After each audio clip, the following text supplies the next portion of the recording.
We're here at this ranch in San Antonio, Texas to check out what happens to be a very special garage, and I think you'll see it's one that packs a rather emotional punch for all of us. It's the home of Operation Comfort's Automotivation program. You see, Operation Comfort's a nonprofit organization set up here in San Antonio to help our returning soldiers from both the Afghanistan and Iraqi war. In town, these guys are getting treatment from Brooke Army Medical Center for their very serious injuries. Well, out here at Operation Comfort, these guys are getting treatment of a different sort for some of their emotional scars.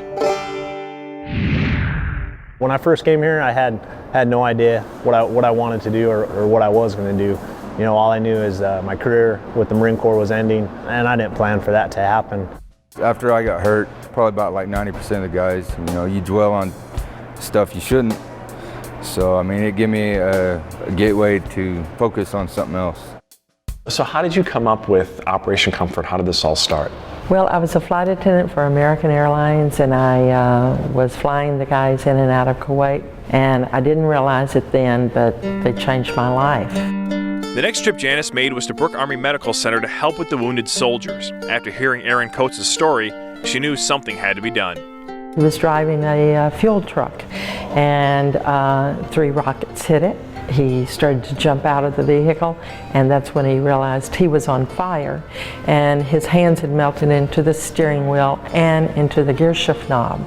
So his hands were very badly burned. So when I visited him at BAMC, I realized was into cars. I mean, his email address was crankshaft7, and they had him painting on glass, and he wanted to be working on cars again, and he said, I just hope my hands are going to be well enough so I can go home and work on my car with my dad.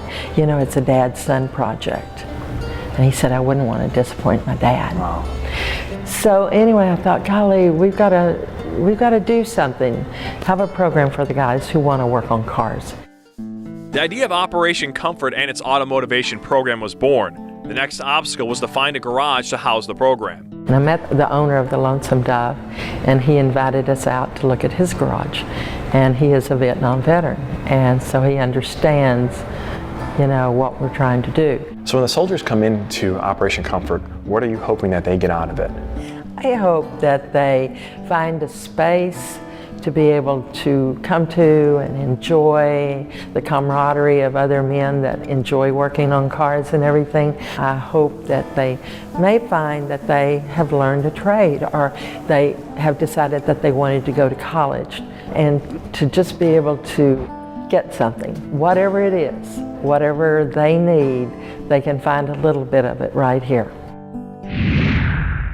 Actually, I was one of the wounded service members. I had a IED go off underneath my fuel tanker that I was driving in Iraq.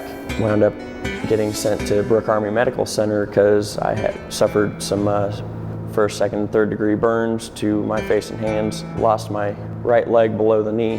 Just one day I was trying to watch my Colts game, and this crazy haired lady came walking in my room, and it was Janice Wisnowski, the founder of Operation Comfort. Ever since then, I've kind of been around. It's just an awesome program, and I wasn't able to be a soldier myself, and I'm glad to be here helping, and being there for these guys is something I think that is well worth my time. I don't think we think about our freedoms very much. We take them for granted, but the more you interact with the Army, the Navy, the Marines, the sailors, the Coast Guards, you know, whoever, they have chosen a pathway, a destiny for themselves of taking care of us.